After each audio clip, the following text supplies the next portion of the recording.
In this week's edition of Exopolitics Today, the Week in Review, we're going to be looking at a US congressman who reveals that he's seen classified files on otherworldly UFOs that can travel underwater. We're going to be looking at the recent data about China's rapid growth in its navy and what this means for its secret space navy. We're going to be looking at the origins and history of the Anunnaki, the Bible and UFOs. US Space Command gets a new commander, and the US Senate wants to physically remove UFO debris and recovered craft from corporations and move them over to the Pentagon. You are listening to Exopolitics Today with Dr. Michael Salla, your source for the uncensored truth regarding the human, extraterrestrial, global, and political agenda. Click the like button and subscribe to this channel. And now, here's Dr. Michael Salla. Well, welcome back to this Exopolitics Today Week in Review. And we're going to be looking at some really big developments this week that involve mainly the US Congress finally taking action. And why they're doing this, well, we'll get into that. So let's begin by looking at this piece of legislation, or the admittance by Congressman Tim Burchett that he has seen evidence in classified hearings in the Congress of UFOs that are otherworldly and can fly underwater. So this is a story that appeared on July 8th, and this came out in the Daily Mail, and it was covered by other news sites, that the congressman had seen data, had seen files on UFOs, and he'd seen videos on UFOs that had this otherworldly performance, and they have the capability of turning humanity into charcoal briquettes. I mean, kind of like really saying that the technologies that he had seen in these classified hearings. This is Tim Burchett, who's on the House Oversight Committee overseeing UFO hearings. So saying that he's seen these craft, and what he says is that the extraterrestrial craft, can travel light years or at the speeds that we've seen that defy physics as we know it. So that's what Burchett said during this podcast. So what he is admitting is that there are these classified hearings where congressmen are being allowed to see a lot of material concerning UFOs that hasn't yet been released to the general public, and they're wanting this to be released. They want members of Congress, such as Tim Burchett and others, want to release this to the public. So there is that effort to have that material released. So this is a really big push that's happening within the Congress, and we'll see how this plays out in terms of new legislation that is being proposed for 2024. So let's move on to the next big story. This is an interview I did with Elena Dunham in my home studio. So Elena traveled over to visit me over in Tennessee, and we spent a little bit of time together, and I got to do several interviews with her. So this is the first. There'll be 2 more interviews that will be coming out over the next few weeks. So here's the first one, which discusses the history of the Anunnaki, the return of Enki, and the impact on UFO disclosure. So this is pretty significant because Elena Danaan is a first-hand witness to the return of the Anunnaki. She has spent time on the Anunnaki home ship, the Nibiru, which she says is actually a very large spacecraft rather than a planet, as Sitchin and others wrongly interpreted from the Sumerian text. I mean, if anyone has read the Sitchin material, he proposed that Nibiru, their home world, was this kind of rogue planet that would travel into our solar system on this 3,600-year loop. Well, Elena Dunham is saying that she has actually been on the Nibiru, that it's not a rogue planetoid. It's in fact a very large mothership. It's a spherical shaped mothership that's about the size of our moon. So we're talking something in the vicinity of 2,000 miles in diameter. I mean, incredible when you think about it in terms of the size. But as far as a alien civilization being able to colonize another solar system very far from its home world, which apparently is in the Sirius star system, that is probably the kind of size you would need. And so she describes the Nibiru, the role it played in the Anunnaki being able to colonize the Earth, the struggle between these two half-brothers, Enki and Enlil. Why it was that Enlil was the badass brother who really was a kind of military imperialist that wanted to control things, whereas Enki was the consummate scientist, alchemist who wanted to see how far his experiment, that is the human experiment, could evolve. So, very different philosophies between these two Anunnaki leaders, and how that played out in terms of humanity eventually experiencing this great flood event, and how that led to the devastation and the gradual rebuilding of humanity. And she also talked about the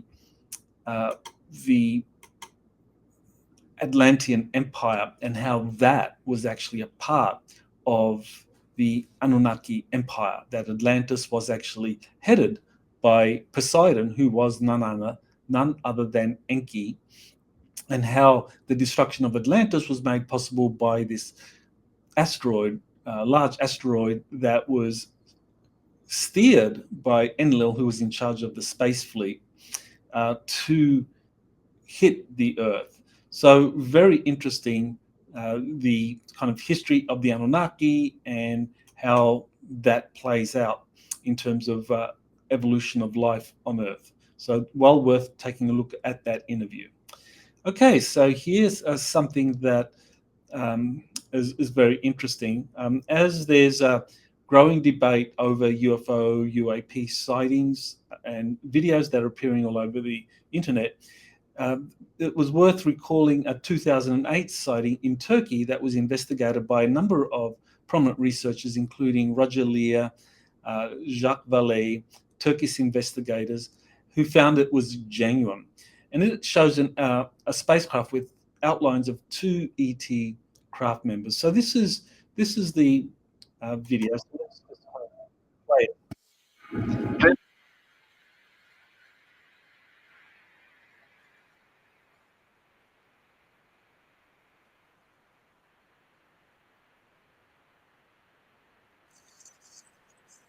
So that's Roger Lear.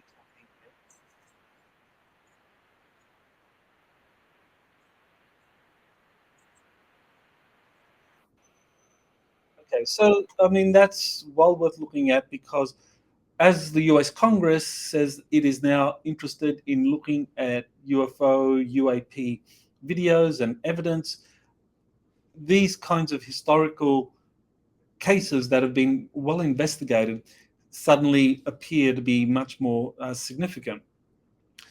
So this is something that is going to be considered as part of this kind of UFO history that the U.S. Congress has asked the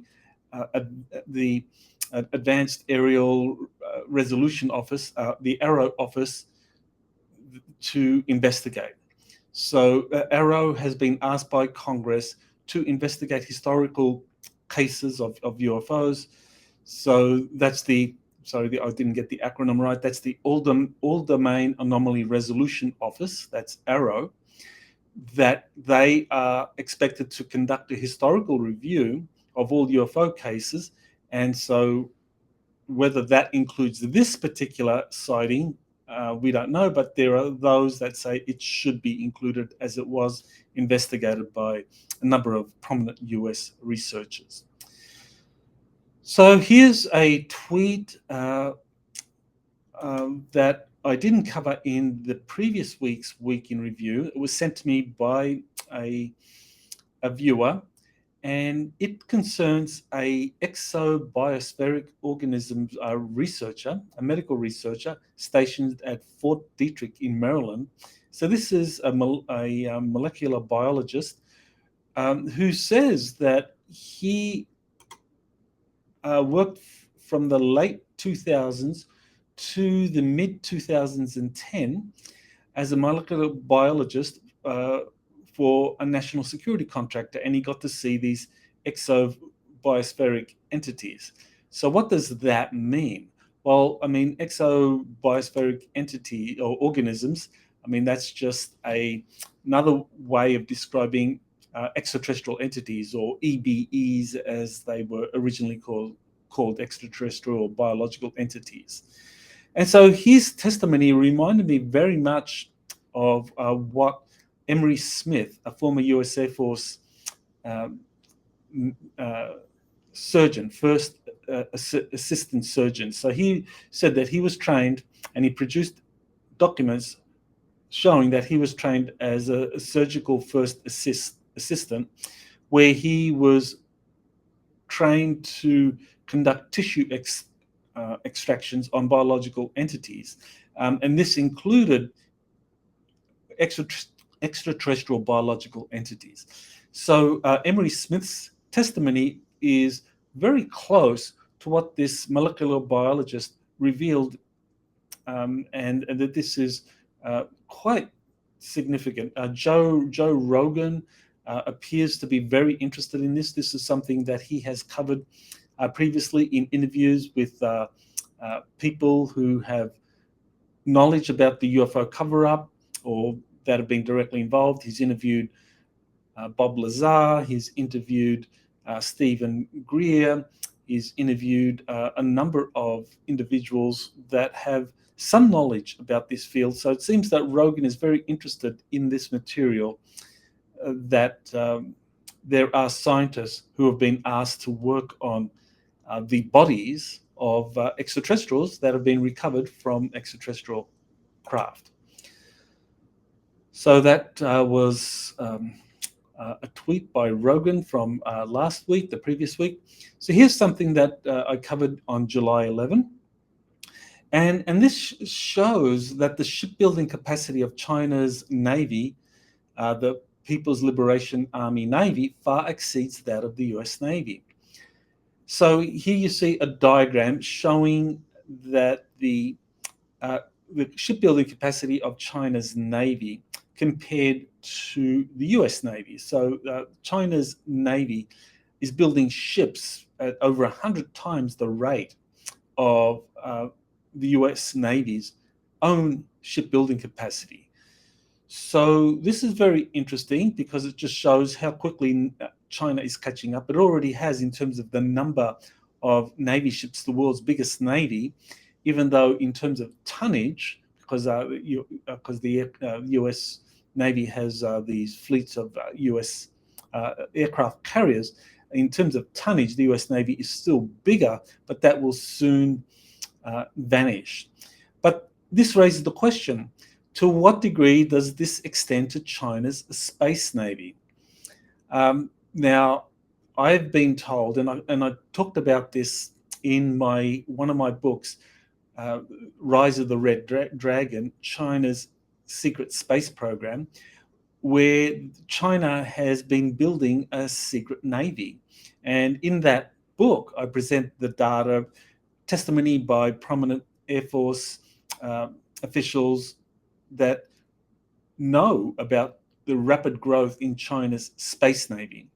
So if China's conventional navy is growing this fast because of its shipbuilding capacity, to what degree is that being replicated in terms of the secret navy, the China's secret navy. I believe it's very, very similar. Now, what does that mean?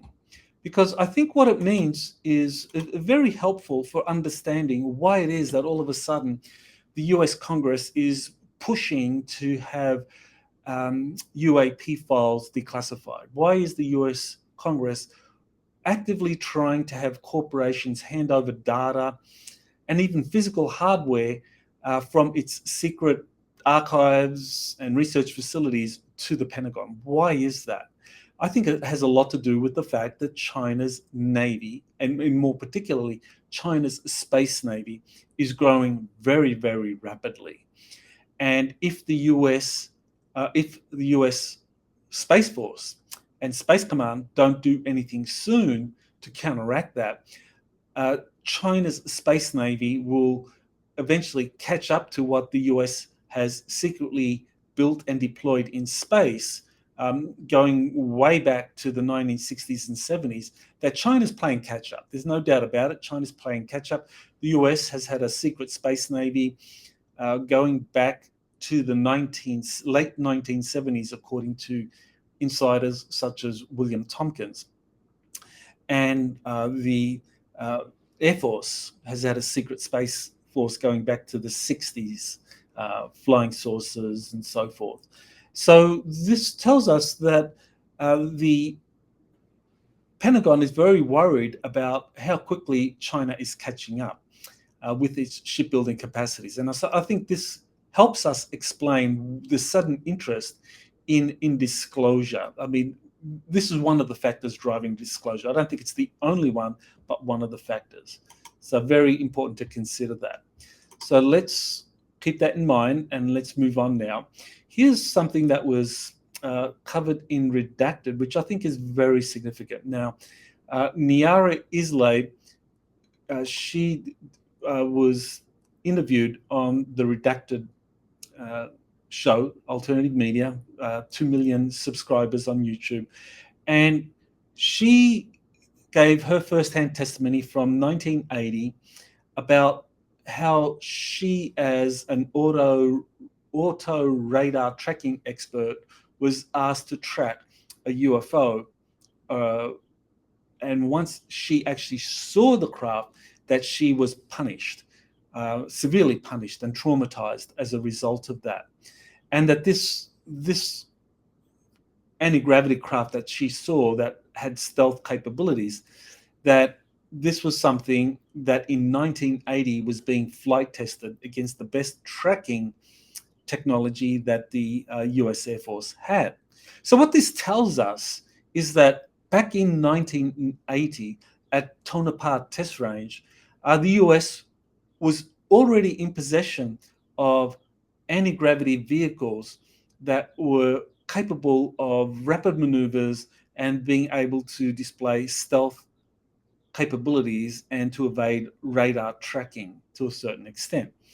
And so that kind of like blows out of the water these claims made by some people that these craft that are being secretly studied in corporate facilities have not been successfully reverse engineered. I think what Niara Isla's testimony shows is that this technology has been successfully reverse engineered, going back to the 1980s and much earlier, as claimed by insiders such as William Tompkins.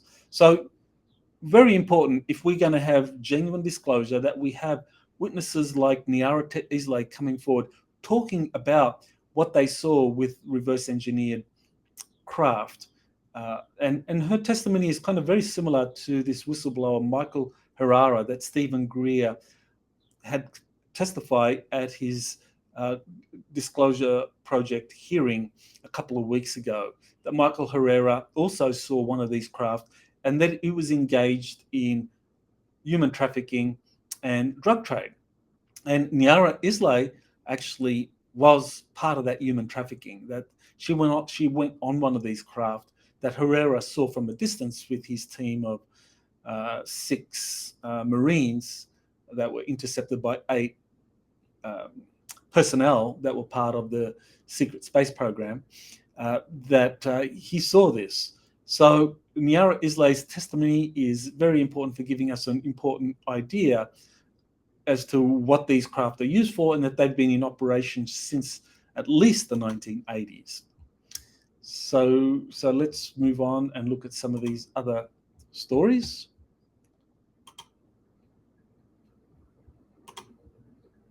So that was Niara Isla. Now here's an interview I did with Paul Wallace on Anunnaki history and the Bible and what it means today. So Paul Wallace, he is someone that has done extensive research into the history of the Old Testament, and he's looked at various passages in the Hebrew Bible, the Christian Bible, that discusses such things as the contact with extraterrestrials, including the Anunnaki, and how that influenced the ancient world. And he explains how all this relates to contemporary investigations of UAPs. So his latest book, The Eden Conspiracy, he goes into how there has been this attempt to hide the extraterrestrial contacts that were known and described in the earlier Hebrew texts that were then covered up by this attempt to develop a monotheistic faith. So rather than talking about a multiplicity of extraterrestrial visitors or Elohim, the Old Testament was revived around 500 to 600 BC to just talk about a monotheistic God, Yahweh, an all-powerful supreme God. So he's quite an expert on the Bible, and I think well worth listening to his testimony there and what he knows about the Anunnaki and the ancient Bible and how that was influenced by the Sumerian texts. Okay, so here there is a post by Jordan Sather, who has had some involvement with the UFO issue going back several years, worked with some insiders similar to my own background. I've gotten to meet Jordan, and he's got some very healthy insights into the way the UFO field has been conducted. He's trying to kind of like help clean up the field in terms of those that may be exaggerating or may be putting out a lot of distraction. So he's doing some work in that. And so here he's raising his concerns about Stephen Greer and the Clintons, and how Stephen Greer has been very close to the Clintons, very close to people like John Podesta, Lawrence Rockefeller, and observes how Greer hasn't been censored pretty much on anything, and that how Hollywood and Netflix are promoting him. So, he's talking about legitimate concerns, I think, about Stephen Greer's ties with some very prominent elite figures with who have questionable agendas in history. But where I think we need to really examine Stephen Greer is that he is being given a lot of exposure through Netflix, through the Hollywood industry, sponsoring and supporting some of his initiatives. And why I think that's a concern is because he has this take on the extraterrestrial contact, which I think is dangerous. It really is dangerous, I believe, where you say that all extraterrestrials are benevolent, exclusively benevolent, ignoring contrary whistleblower testimony. And Stephen Greer does this, and he does need to be called out on it. And I know for a fact he interviewed William Tompkins for approximately 3 hours. He did a 3-hour video interview with William Tompkins. I helped set it up. His producer contacted me and asked for Tompkins' contact details, so I helped set it up. He interviewed Tompkins, and he never released 1 minute of that interview. Why? It was because William Tompkins had information concerning negative extraterrestrials, that is, these reptilians, also known as draconians, and that didn't fit into Stephen Greer's narrative. So rather than reveal what Tompkins had disclosed to him, what Stephen Greer did instead was to just totally exclude it. Now, this is where you cross the line. As a researcher, I'm obligated to present all the data, even if it contradicts my preferred narrative. So if there's data out there saying something that is contrary to what I've been researching, then I'm obliged as a researcher to release that. Whereas people who are biased, who subscribe to confirmation, it's called confirmation bias, where you only release data that is in alignment with your own biases. So when Stephen Greer only releases data supporting his bias that extraterrestrials are exclusively good, benevolent, and humans are ruled by this tyrannical, corrupt, demonic elite that are evil, well, that's confirmation bias. Because what William Tompkins and others, and I know Stephen Greer has also interviewed other people like Robert Dean, who also had contrary information. There are others like Niara Isla that are mentioned. There are Dan Sherman, many other whistleblowers that Stephen Greer has ignored or not released their testimonies because they go against his narrative that all extraterrestrials are good. And this is dangerous. Right now, as we're having disclosure, as we are moving towards a fuller revelation of extraterrestrial contact, that the US Congress is finally paying attention to this field, that we have to have the truth come out. And so confirmation bias is significant. That is where people only reveal data that is consistent with their preferred narrative. So I do not subscribe to that thesis that all extraterrestrials are exclusively good, nor do I subscribe to the data that some people put out that all extraterrestrials are exclusively bad or evil. I put out information that comes to my attention, and I do vet my sources. Some people would like me to vet more rigorously, fair enough, but I think I vet sufficiently to exclude those that are delusional or are in some way misled through intelligence disinformation campaigns, because that does exist. So we do need to vet people to a certain extent. But nevertheless, I think what Stephen Greer has been doing as far as putting out this narrative of extraterrestrials being exclusively good is an example of confirmation bias.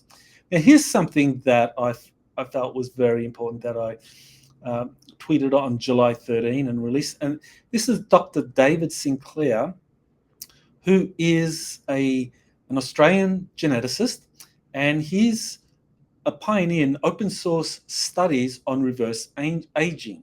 So he's been doing experiments on animals and so forth, and been asking for permission to do experiments on humans. And he came out recently and said that there is a new discovery. So here's his Twitter feed, and he tweeted, there's a new discovery that offers the potential to reverse aging with a single pill, with applications ranging from improving eyesight to effectively treating age-related diseases. So this is a post in a series of posts. So you can go to his Twitter feed, David Sinclair, to kind of read the full series of tweets. But he's talking about a single pill. Now, I thought that was very interesting because William Tompkins worked at this aerospace company called TRW from 1967 to 1971. And he said that one of the projects he worked on was reverse aging pills, that TRW was trying to create a reverse aging pill that could be used on secret space programs. This was because technologies had been developed for developing a space navy, and that they were considering putting people on these 20 and back programs. What's very hard to recruit people if you tell them, well, we're going to send you out there, it's going to be all secret, and you need to be out there for a minimum of 20 years, and then you come back and you can't talk about it. Well, that's going to be pretty hard for people to walk away from families and friends for 20 years and come back 20 years later.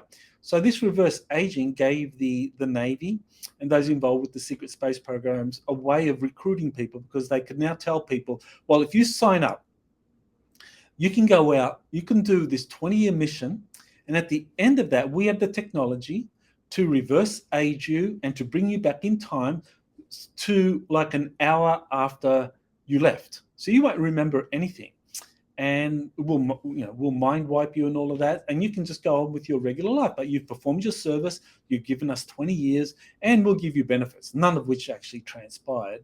The people that were part of these secret space programs have complained about that. But nevertheless, this was possible according to William Tompkins because there were these reverse aging pills. Sensational testimony, but now you actually have David Sinclair saying that, yes, it is possible to have these reverse aging pills. And what this suggests is that, okay, so this is now open source science. Reverse aging is something that open source scientists are talking about, that they can develop this. But we know from the testimony of Tompkins and others that this goes back to the early 1970s. So that means that open source science, when it comes to this reverse aging experimentation, is at least 50 years behind the classified research. Fancy that. So that kind of tells us a lot about just how far ahead secret space programs are and what we're going to benefit if the secret space programs start to reveal their technologies. Okay, so here's something that's very significant. This is a Lieutenant General Stephen Whiting, who's been nominated to be the next head of US Space Command. US Space Command is currently headed by General James Dickinson. And according to some of the sources that I've been working with, General Dickinson was involved in the 2021 Jupiter Accords, where Space Command was essentially given the responsibility for handling and coordinating Earth's space operations throughout our solar system. That there were 14 spacefaring nations represented at the Jupiter Accords, held at the Ashtar Command facility above the high up in the atmosphere of Jupiter. This was something that Elena Dunham was the first to discuss, and she revealed that. And there was confirmation for some of what she revealed in this independent remote viewing conducted by the Farsight Institute that verified that there indeed was an Ashtar Command base floating high in the atmosphere of Jupiter. So that was startling corroboration for Elena Dunham's data that there was a space base there, and that was where the Jupiter Accords were negotiated, involving Earth's major spacefaring nations and the Galactic Federation of Worlds, the Ashtar Command, the Andromeda Council, and several other organizations. So General James Dickinson was there, and a process was adopted at these meetings at the Jupiter Accords, and it decided that the United States was the nation that was most trusted and had the most support amongst the 14 spacefaring nations that were represented at the Jupiter Accords.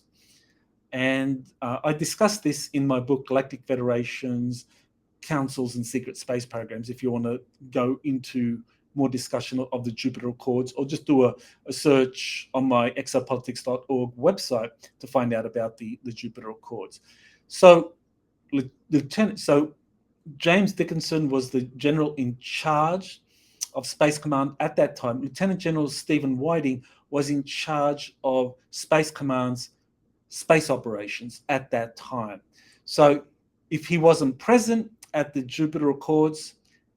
He would certainly have been fully briefed on it because he was the commanding officer of Space Force operations. So that means he is well read in. He knows all about the Jupiter Accords. He knows all about the relations that the Space Command has with different extraterrestrial civilizations, and that he is able to deal with this. He will be able to take over smoothly from General James Dickinson, who is going to be retiring later in 2023.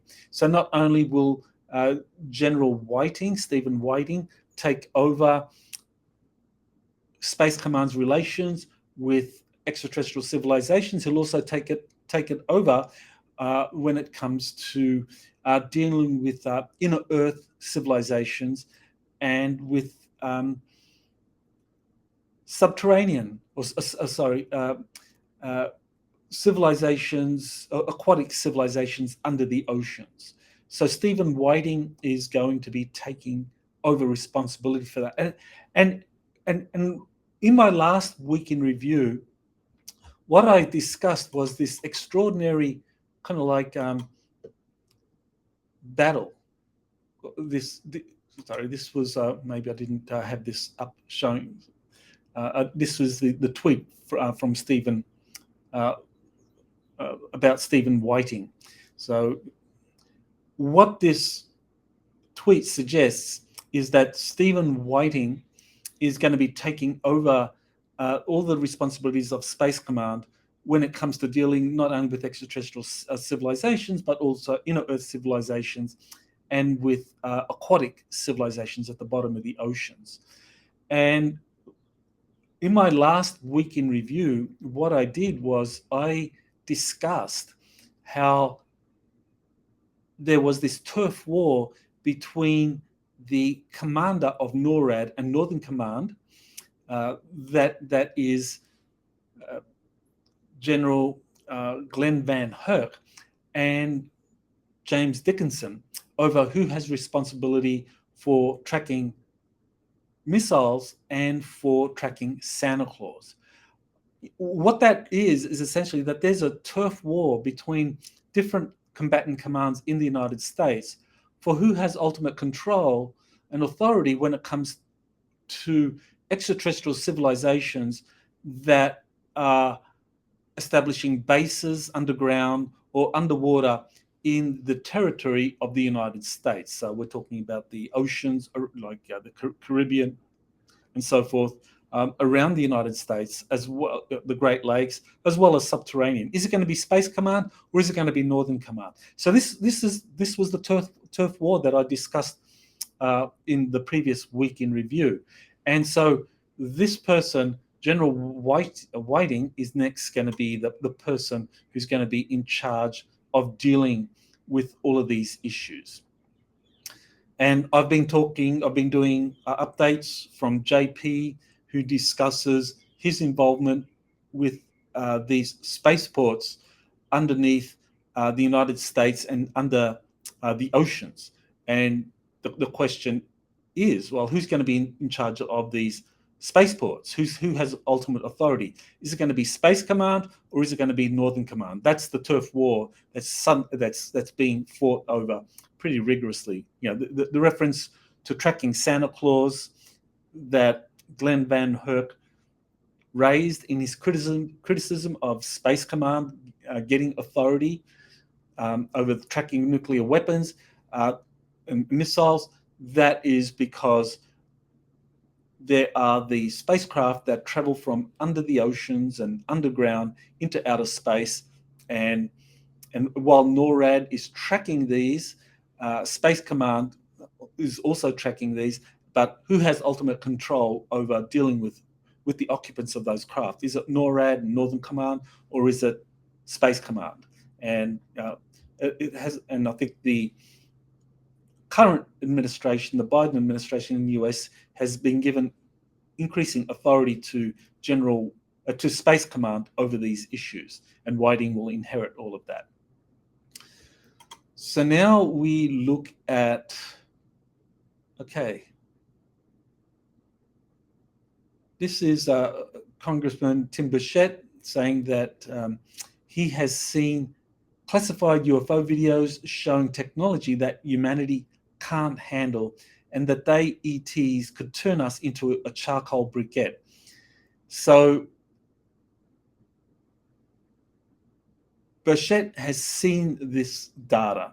So is this genuine disclosure, or is he prepping us for a false flag event? I think Tim Burchett is quite transparent in his desire to find the truth over what is going on with the UFO field. He's heard whistleblowers give testimony in these classified hearings in the US Congress, and he's asking the Arrow office for answers to what is going on. He's asking the Pentagon for answers. So I think he's trying to get to the truth of that. But ultimately, these congressmen can be played because the information that is released to them can be part of a limited hangout. And so unknowingly, people like Burchett can be easily played by those that want to put out a limited hangout or put out a psychological operation that extraterrestrials are powerful, a national security threat, and this could prep us for a false flag alien invasion or event that people like John D'Souza have been talking about for some time. And now, as 2023 plays out, we probably have never been closer to something like this actually happening. So Congressman Burchett, and he discusses this.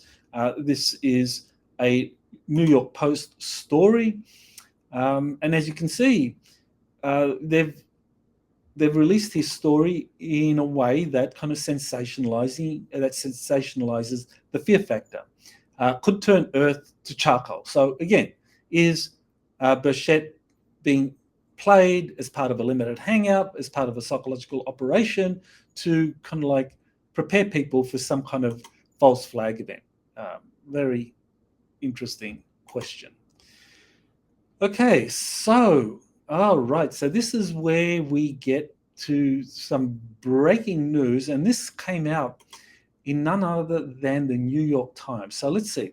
The US Senate is pushing for the creation of a review board that will oversee the release of UFO UAP files, similar to the 1992 JFK Assassination Commission that was set up to have the National Archives release JFK assassination files by a certain date.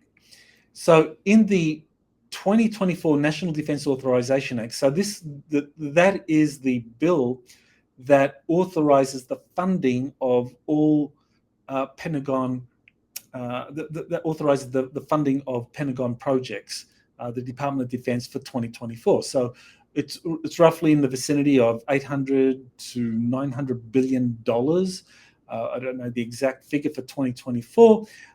So in that massive bill, there are provisions put in there now that proposes setting up a board to review UFO files, and that they will release them as long as they don't violate national security. And even more significantly, this legislation will force corporations to hand over crashed UFO ET craft in their possession. So the legislation has similarities to proposals in the Intelligence Authorization Act for 2024, which mandate corporations share info on UFO-related projects 180 days after passage. So this is a story that was released in the New York Times. And so this is very, very significant because this is backed by the Senate Majority Leader, and the New York Times, no less, is putting out a story showing how the US Senate is taking action to have the UFO issue brought into the public realm by having this board or a commission set up to declassify government documents, and that it will force corporations to hand over any material they have in their possession to the Pentagon. So this is quite a development because it goes beyond the Intelligence Authorization Act for 2024. In last week's Week in Review, I covered how the Intelligence Authorization Act for 2024 included proposals for corporations to release all files they have concerning UAPs, including those involved in unacknowledged special access programs, to the Arrow office. Well, this bill that has been proposed for the National Defense Authorization Act for 2024 goes beyond that. It just doesn't mandate that corporations release all files they have on UFOs, including those in special access programs.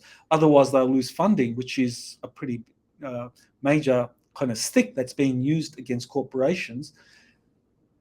That it is proposing the NDAA for 2024. It is proposing that these actual craft, the hardware, will be moved from the physical possession or control of corporations back to the Pentagon. So that is pretty radical, because what it's doing is that it is really sending out the signal that the Department of Defense is now taking over control of the UAP issue. It's moving out of the hands of the intelligence community and the corporations that have up until now really been in control. And when we're talking about the intelligence community and the corporations, we're really talking about the CIA and the National Reconnaissance Office, but in particular the CIA, which has up until recently been in control of the UFO issue.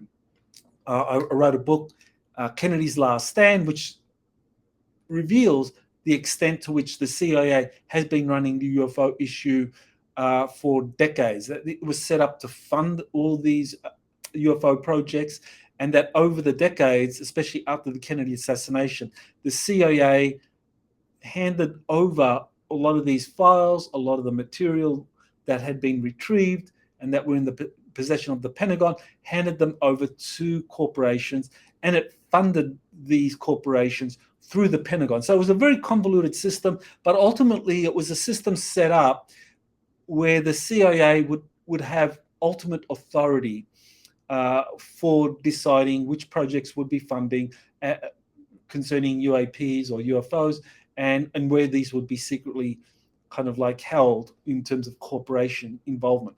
What we're seeing now is a push to kind of bring ultimate control back from the intelligence community, from the CIA and corporations, back into the hands of the Pentagon. And that's a radical shift, because it means that it's not the CIA and the intelligence community that will now be calling the shots on UAPs, what's going to be reverse engineered, what's going to be released to the public. It's going to be the Pentagon working with its kind of like corporate contractors. So it's really a shift of power that we're witnessing now, and this is why you're seeing the U.S. Congress and the Senate pushing for this shift. And here's a tweet from Senator Chuck Schumer, who is very much a deep state animal.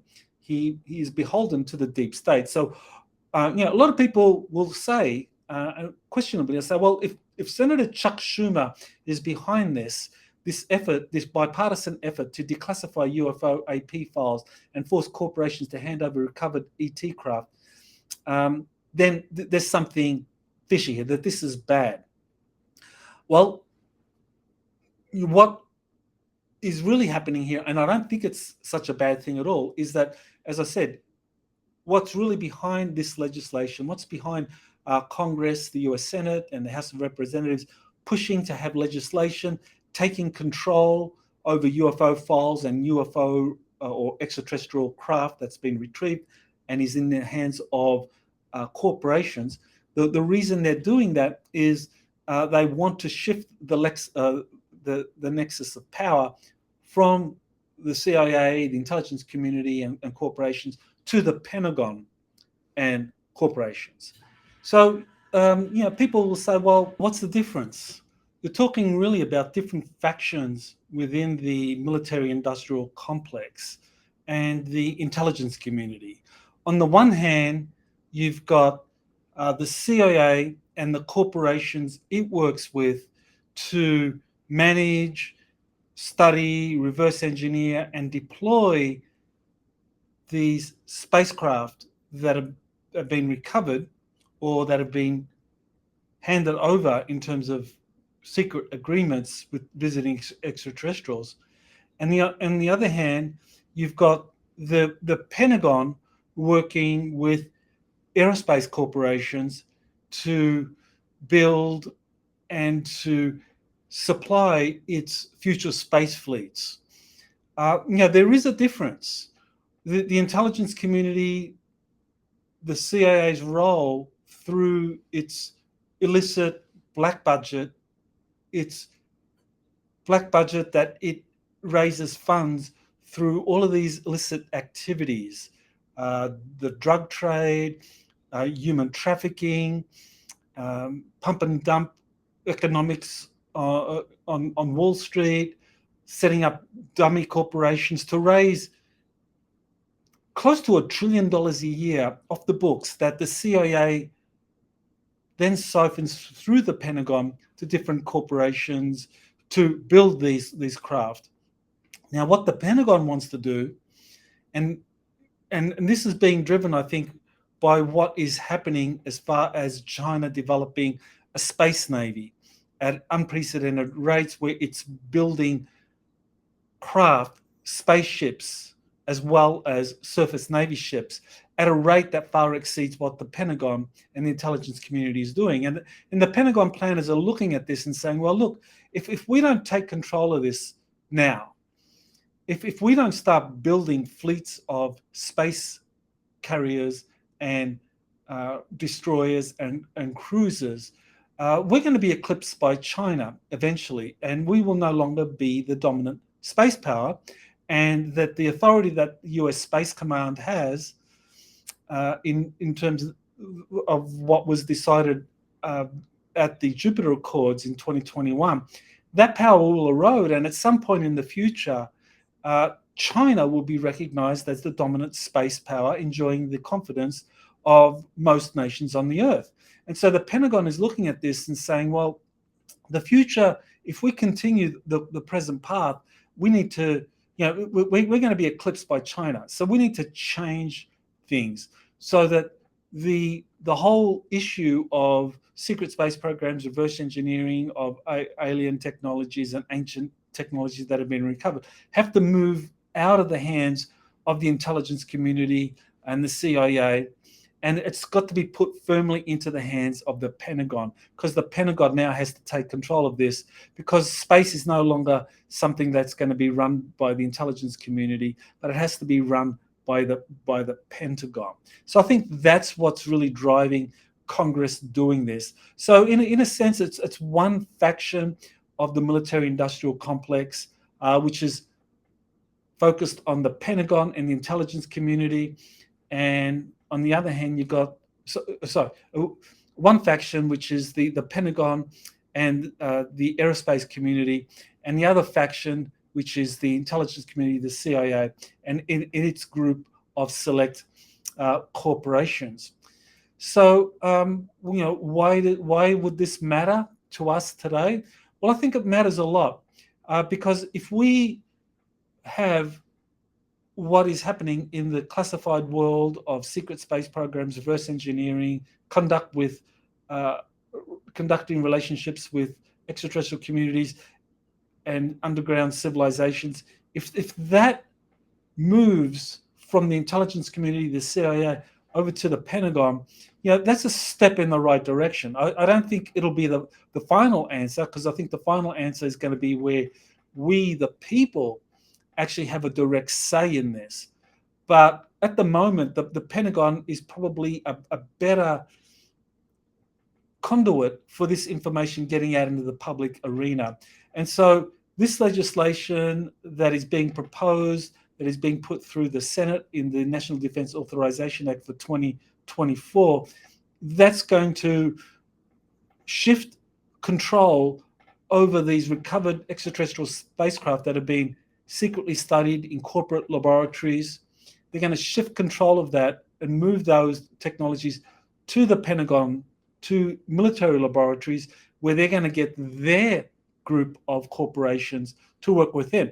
So, it's a shift of power. It's going to be kind of dramatic in terms of what is going to be revealed to the general public. Will it be full disclosure? No, not at all. I think we'll have limited hangout, but at least it'll be a step in the right direction. We'll be told the truth about extraterrestrials, about reverse engineered technologies, because the Pentagon understands that it needs to be able to raise funding for its projects through appropriations that come through congressional channels, because that strengthens the hand of the Pentagon. Because if you rely on funding that comes through this illicit black budget that is run by the CIA up to $1 trillion, and I'm not talking about the official black budget that is funneled through the intelligence community and the which is around $80 billion a year.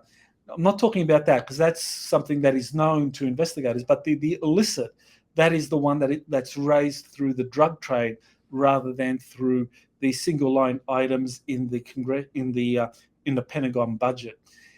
If power moves from the Pentagon, from the CIA and its control over the black budget to the Pentagon, which is now going to be funded through congressional appropriations, that's a step in the right direction. And in the future decades, it'll be us, the civilians, to try to get more genuine disclosure. And I think that's where we're going to be helped by these positive extraterrestrials and underground civilizations that want to have more transparency, because they understand that the Pentagon is, we can call them the white hats, but while they're better than the black hats within the intelligence community, the CIA, there's still a way of thinking and doing things which really is based on the overwhelming use of military force, and that's a mindset that is not really conducive for dealing responsibly with visiting extraterrestrial civilizations.